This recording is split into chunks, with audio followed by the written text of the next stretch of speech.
hauts et des bas, il faut bien l'avouer.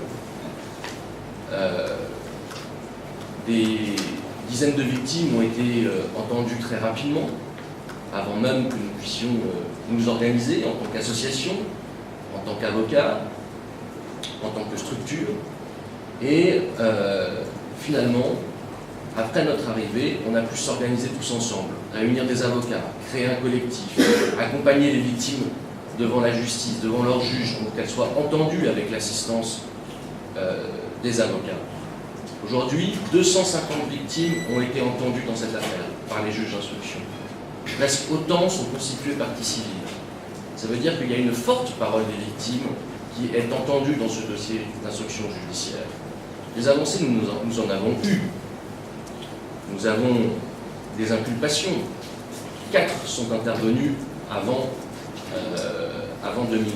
cette année, avant 2012. Le 1er février 2012, le colonel Moussa Tekro Camara a été inculpé dans cette affaire.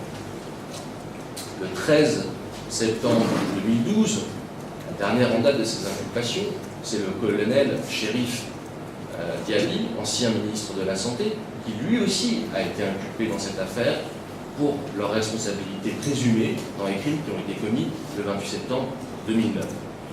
Vous avez aussi, évidemment, le lieutenant Aboubacar Diakité, alias Toumba, qui est inculpé dans cette affaire. Vous avez aussi le lieutenant Marcel Ouilavogui, qui est inculpé dans cette affaire. Et vous avez aussi l'adjudant Cissé Raphaël Abba, ainsi que le capitaine Bienvenu là-bas. Ce sont les 6 personnes qui, aujourd'hui, sont officiellement inculpées pour les crimes du 28 septembre 2009. Ce sont des avancées importantes. Les autres avancées importantes, c'est quoi? C'est que le ralentissement qu'on a observé dans l'instruction du 28 septembre 2009, c'est-à-dire le travail d'enquête des juges, a été, au cours de l'année 2012, suspendu. Il faut dire les choses comme elles sont. Suspendu par un manque de moyens matériels pour les juges d'instruction. Pour qu'une justice soit indépendante, il faut qu'elle puisse fonctionner. Comment pouvez-vous taper des PV d'audition si vous n'avez pas d'ordinateur?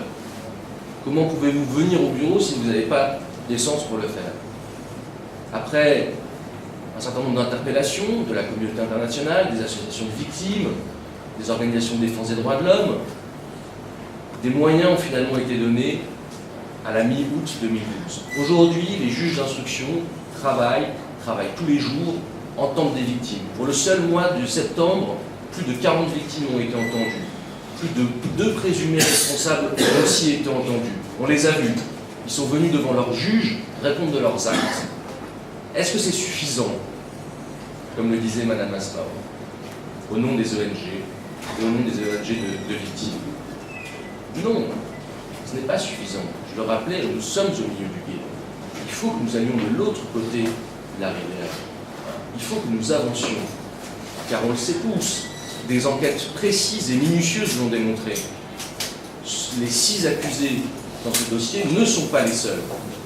Les responsabilités, qu'elles soient au plus haut niveau du sommet de l'État, au moment des événements, ou chez les hommes de troupe, toutes ces responsabilités doivent être établies et ces accusés doivent pouvoir répondre dans le box des accusés, répondre aussi avec tous les droits de la défense que cela correspond. Vous savez que dans ce dossier, 2 personnes sont aujourd'hui en détention. Et vous allez voir que nos organisations savent aussi faire preuve de principe.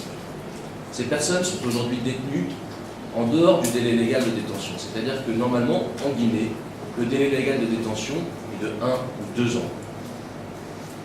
Ces personnes sont en prison depuis plus de 2 ans. Donc théoriquement, selon la loi, selon le respect des principes, ces personnes doivent être libérées. Et elles resteront inculpées et elles devront répondre de leurs actes devant un tribunal. C'est ça un procès exemplaire.